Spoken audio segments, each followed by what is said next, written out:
بسم اللہ الرحمن الرحیم۔ السلام علیکم، میں منیر شاکر۔ بات کرنی ہے انسانی زندگی کی دو سطحیں ہیں، ایک تو حیوانی سطح ہے اور دوسری اس سے بہت بلند ہے جسے نفس قرآن نفس کہتا ہے، جس نے مرنا نہیں ہے، جو آگے جانی ہے، جس کا حساب کتاب ہونا ہے، جس پر سزا اور جزا وارد ہونی ہے، وہ زندگی ہے۔ سر دستہ ہم بات کریں گے جو اس کی حیوانی سطح ہے اس پر۔ تو انسانی زندگی کی دو سطحیں ہیں، ایک تو دیگر اشیاء کائنات کی طرح طبعی زندگی جسے فزیکل لائف کہتے ہیں۔ اس میں انسان پر بھی وہی قوانین حاوی ہوتے ہیں جو دیگر حیوانات کو محیط ہوتے ہیں۔ انسانی بچے کی پیدائش دیگر حیوانات کے بچوں کی طرح ہوتی ہے۔ جن عناصر و عوامل پر عام حیوانات کی زندگی اور نشو و نما کا دار و مدار ہے، انسان کی زندگی اور نشو و نما بھی انہی کی رہن منت ہے۔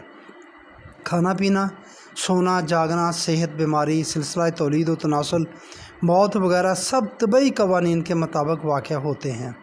حتیٰ کہ حیوانات کی صورت میں جن بنیادی خصوصیات کو جبلت کہا جاتا ہے، انہی بنیادی خصوصیات کا حامل انسان بھی ہوتا ہے، یعنی جذبہ تحفظ خواہش، سیلف پریزرویشن، جذبہ تغلب یعنی غالب آنے والا سیلف ایگریشن، اور جذبہ افزائش نسل، سیلف ریپروڈکشن۔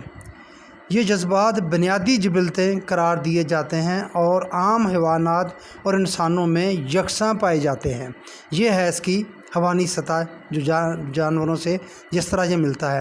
ایک اور پہلو سے بھی قرآن نے اسے بلکہ جانوروں سے بھی برا کہا ہے، وہ ہے سورۃ اعراف کی آیت نمبر 179، جس میں اللہ تعالیٰ فرماتا ہے کہ دماغ رکھتے ہیں، دل رکھتے ہیں، دل مانی مائنڈ رکھتے ہیں مگر سوچتے نہیں، کان رکھتے ہیں سنتے نہیں، بات سنتے ہی نہیں، غور ہی نہیں کرتے اس پر، دیکھتے ہیں عبرت نہیں پکڑتے، چیز کو دیکھتے ہی نہیں، غور ہی نہیں کرتے بالکل۔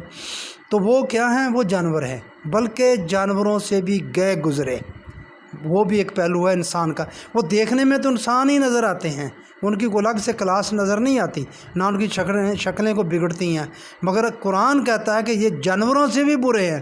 جو یہ لوگ ایسے ہیں جو مائنڈ رکھتے ہیں، استعمال نہیں کرتے، چلے آ رہے ہیں تقلید پر، سب چیزوں پر سوچتے نہیں کچھ، اور جو دیکھتے ہیں پھر غور فکر نہیں کرتے، کان رہے ہیں سنتے نہیں ہیں، کوئی بتانے والا بتا رہا ہے انہیں، اس کی بات سنتے ہی نہیں ہیں، بس پہلے ہی یہ بات پر وہ کہتے ہیں نہیں یار یہ غلط بات ہے۔ ایسا ہوتا ہے ہمارے معاشرے میں عام طور پر، وہ اس کی بات تو کم سے کم سنیں، اس پر غور تو کریں کہ یہ بندہ کیا بات کر رہا ہے۔ تو قرآن انہیں جانور بلکہ جانوروں سے بھی بدتر کہہ رہا ہے۔ تو یہ ہے اس کی حیوانی سطح۔